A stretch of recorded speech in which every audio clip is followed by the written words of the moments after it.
Hello दोस्तों, स्वागत है आपका हमारे चैनल पर। उम्मीद करता हूं कि आप बहुत ही अच्छे होंगे। तो आइए देखते हैं आज के रीजनिंग का रेलवे ग्रुप डी सीबीटी परीक्षा का टॉप 5 क्वेश्चन, जो कि परीक्षा का हुई थी 26/8/2022 के थर्ड शिफ्ट में हुई थी।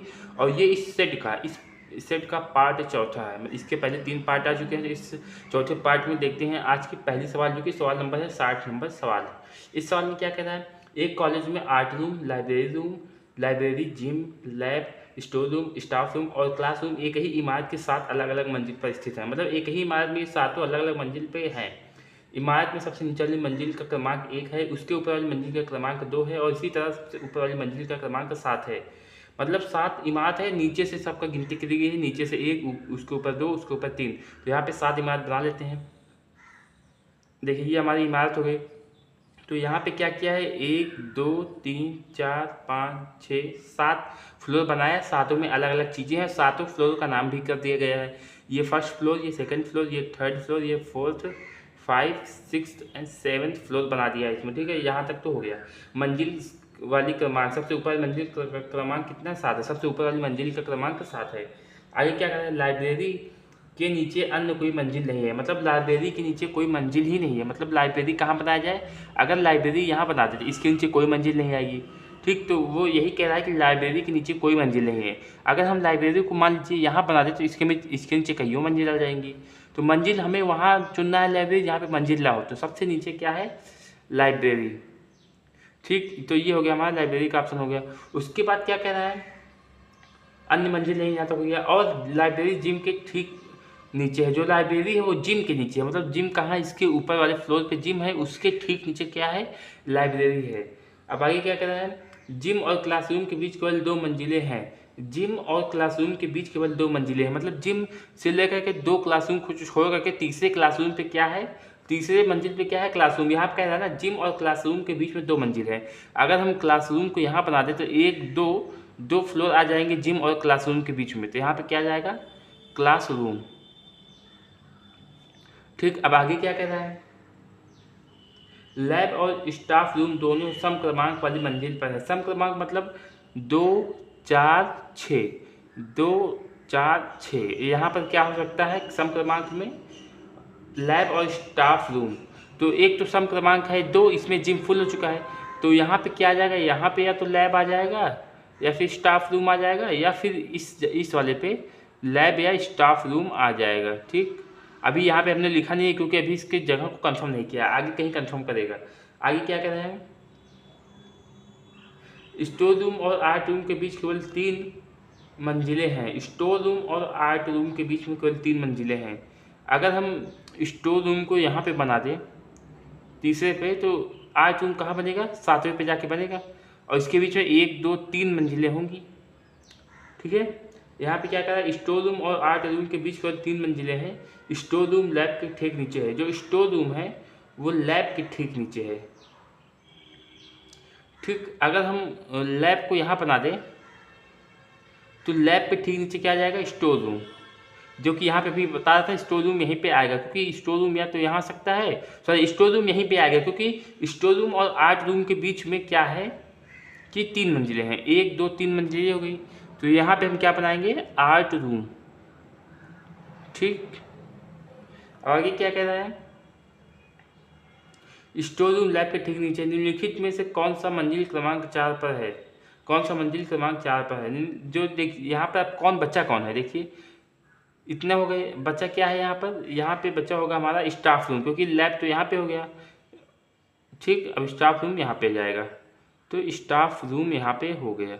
अब चौथी क्रमांक पे पूछा है क्या? तो 1 2 3 4, चौथे फ्लोर पे क्या है? चौथे फ्लोर पे हमारा क्या है? लैब। तो यहाँ पे ऑप्शन कौन सा सही हो रहा है? ऑप्शन नंबर तीसरा यहाँ पे मैच कर रहा है। ठीक है, लैब है। आइए देखते हैं आज की हमारी दूसरी नंबर सवाल, जो कि सवाल नंबर 63 है। दूसरे नंबर सवाल 63 नंबर सवाल है, जो कि सवाल में क्या कर रहा है? निम्नलिखित अक्षर संख्या और प्रतीक श्रृंखला के आधार पर पूछे गए प्रश्न का उत्तर दीजिए। अक्षर श्रृंखला और प्रतीक श्रृंखला। यहाँ पे अक्षर संख्या, अक्षर भी दिया है, ये संख्या भी दिया है, ये प्रतीक भी दिया है। इन तीनों को मिक्स कॉम्बिनेशन करके सवाल हमें पूछा है।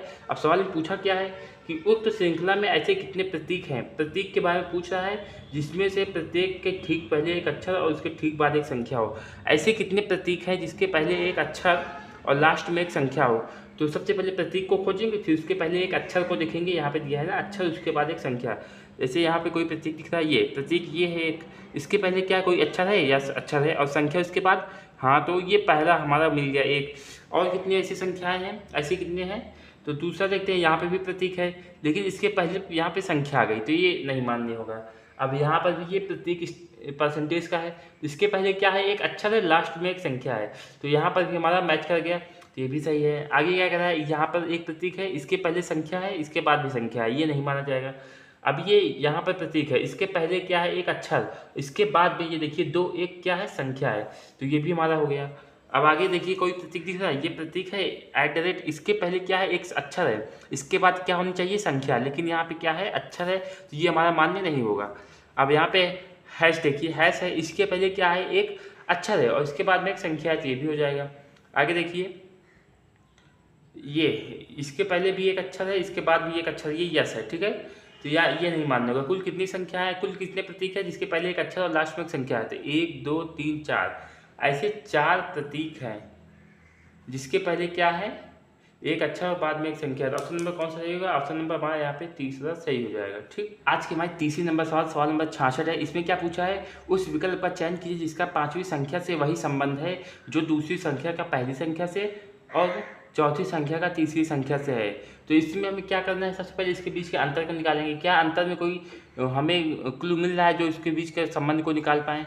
तो अगर हम 33 में से 6 घटाएं, सबसे पहले अंतर ही देखा जाता है, या फिर किसी संख्या का गुणज भी देख सकते हैं। तो अंतर को देखते हैं क्या अंतर आएगा। तो अंतर जो है 33 में से 6 गया तो 27 हो गया। अब यहाँ पे 58 में से 11 गया तो 8 में से गया 7 और 5 में से गया 4, 47 आ गया। तो यहाँ पे देखिए कोई अंतर नहीं दिख रहा है। ठीक, अब आगे क्या करें, आगे हम ये कर सकते हैं कि सब हमें गुणज भी करके देखना होता है। देखिए 6 पंचे 30, ये क्या हो रहा है 6 5 के गुणज के आसपास आ रहा है, और 11 पंचे 55 ये भी 5 के गुणज के आसपास आ रहा है। देखिए दोनों में क्लू क्या है, सेम है, 5 का गुना हो रहा है। तो यहाँ ये भी ऐसा एक सिंबल बन सकता है। देखिए 6 पंचे 30, अब कितना 33 में प्लस 3 जोड़ दो, क्या सिंबल बना है यहाँ पे, रिलेशन क्या बना, × 5 + 3, ये हमारा रिलेशन बन गया। अब इसमें भी वही रिलेशन बन जाएगा, तो जैसे हमारे यहाँ पे ये ट्रिक लग जाएगा। 11 पंचे 55 और +3 58, देखिए सेम रिलेशन बन रहा है, × 5 + 3, मतलब ये हमारा रिलेशन आएगा इन दोनों जो है संख्याओं में। तो अब यही रिलेशन हम इसमें लगाएंगे, क्या 18 × 5, 18 पंचे 90 + 3 क्या आ जाएगा यहाँ पे 93। तो यहाँ पे क्या आएगा 93।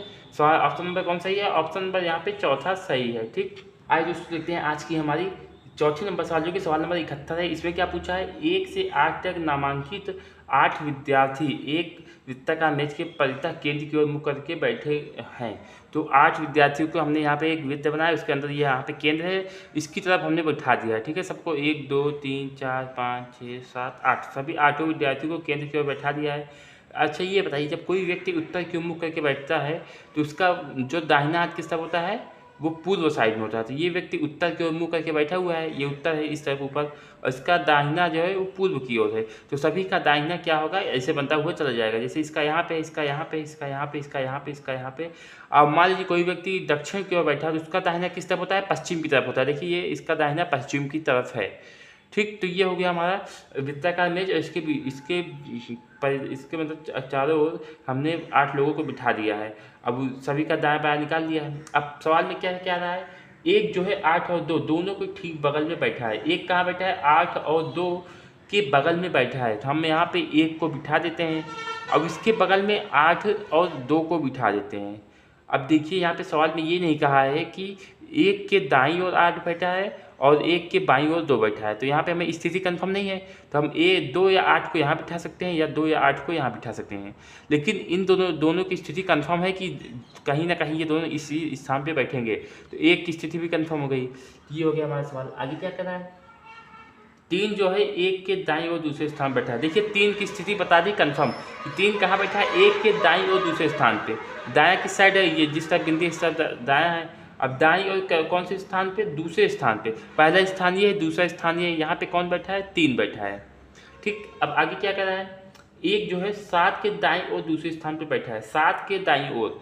अगर हम 7 का दाईं ओर देखेंगे, मान लीजिए 7 को यहाँ बिठा दें तो दाहिना ये है। अब दाईं ओर दूसरे स्थान पे, पहले स्थान पे 2 या 8 बैठा है, दूसरे स्थान पे 1 बैठा है, तो यहाँ पे 7 बिठाएंगे तो 7 कहाँ है, 1 कहाँ बैठा है, 7 के दाईं ओर दूसरे स्थान पे। अब इन तीनों की स्थिति कन्फर्म हो गई है। अब आगे क्या कह रहा है, 5 जो है 6 और 4 के ठीक बगल में बैठा है। 5 कहाँ बैठा है, 5 बैठा है 6 और 4 के ठीक बगल में बैठा है। अब हम ऐसा क्या करें, यहाँ पे किसी को बैठा दें तो गलत नहीं होगा, नहीं होगा। क्यों, क्योंकि यहाँ पे 3 ही लोग हैं और कौन बैठा है, 5 जो है वो बीचों बीच बैठा है, तीनों में से बीचों बीच बैठा है यहाँ पर, तभी तो एक तरफ 6 बैठेगा, एक तरफ 4 बैठेगा। अब लेकिन यहाँ पे ये नहीं बैठा है, दाईं ओर कौन बैठा है, बाईं ओर कौन बैठा है, इसलिए हम 6 या 4 को यहाँ बिठा सकते हैं या फिर 6 और 4 को यहाँ बिठा सकते हैं। लेकिन जो 5 है इसकी स्थिति हमारी कन्फर्म हो गई है। ठीक है, 5 और 1 के बीच में कितने विद्यार्थी बैठे हैं, तो ये हमारा फिगर बन गया है। अब सवाल इसमें पूछा क्या है कि 5 और 1 के बीच में कितने विद्यार्थी बैठे हैं। अब ये हमसे नहीं पूछा है कि 5 के दाईं ओर से लेकर के 1 के बीच में कितने विद्यार्थी बैठे हैं। हम चाहे इधर से गिने चाहे इधर से गिने, ठीक। तो अगर हम नीचे से गिनते हैं दाईं ओर से तो 1 2 3 3 विद्यार्थी हैं, और बाईं ओर से गिने तो 1 2 3 3 विद्यार्थी हैं, मतलब दोनों सब सेम है। तो यहाँ पे हम क्या कहेंगे, 1 और 5 के बीच में 3 विद्यार्थी जो है क्या है, बैठे हुए हैं। तो ऑप्शन नंबर कौन सा मैच कर रहा है, ऑप्शन नंबर हमारे यहाँ पे दूसरा मैच कर रहा है। ठीक है, आइए देखते हैं आज की हमारी 5वीं नंबर सवालों की। सवाल नंबर है 77। इस सवाल में पूछा हमसे क्या है, शब्द हिंदुस्तान में आगे और पीछे दोनों दिशाओं में ऐसे कितने अक्षर युग्म मौजूद हैं। ऐसे कितने अक्षर युग्म मतलब कितने पेयर मौजूद हैं जिनके बीच शब्द में उतने ही अक्षर जिनके उनके बीच अंग्रेजी वर्णमाला क्रम में हैं। मतलब ऐसे कितने इनके बीच में अक्षर स्थित हैं जिनके बीच में क्या कह रहा है, शब्द उतने ही हैं जितने उनके बीच अग्रणी वर्णमाला क्रम में हैं। तो सबसे पहले हम इसको यहाँ पे कोड को लिख लेंगे। जैसे एच का 8 होता है, आई का 9 होता है, एन का क्या होता है, एन का हमारा 14, डी का 4, यू का हमारा कह सकते हैं 21, सीता जी 19 और टी 20 होता है, ए 1 होता है, एन फिर से 14 होता है। तो हमसे क्या पूछा है, ऐसे कितने अक्षर युग्म हैं जिनके बीच अंग्रेजी वर्णमाला क्रम में है। तो देखिए ऐसा, देखिए अंग्रेजी वर्णमाला क्रम में है और इनके बीच में कोई भी अक्षर नहीं है, जिससे यहाँ पे कोई भी अंक नहीं बन रहा है।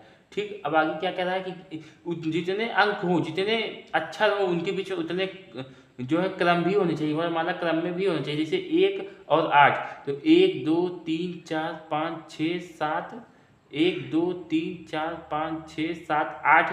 देखिए 1 से 8 के बीच में 8 अंग्रेजी वर्णमाला क्रम भी है और 1 से 8 के बीच में अक्षर हैं। तो यहाँ पे 1 1 2, एक युग्म में तो ये हो गया और एक युग्म में ये हो गया, 2 युग्म हो गया। ठीक है, अब तीसरा युग्म में खोजना है।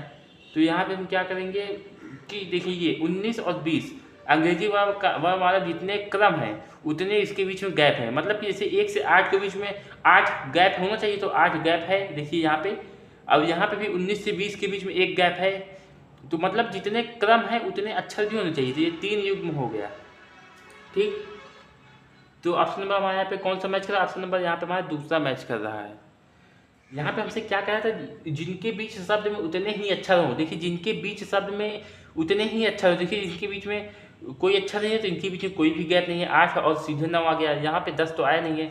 अगर 10 आ जाता तो यहाँ पे बीच में कोई एक आना होता। तो यहाँ पे देखिए जितने बीच में शब्द में उतने ही अक्षर जितने इनके वर्णमाला क्रम में है, इनके बीच में उतने ही शब्द जिनके के बीच में वर्णमाला क्रम में जितने गैप है उतने यहाँ पे अक्षर भी हैं। जैसे इनके बीच में 1 से 8 के बीच में 8 गैप है। देखिए 1 2 3 4 5 6 7, 1 से 8 तक कोड भी दिया है 1 और 8 का, इसीलिए ये दोनों युग्म बन जाते हैं। ठीक।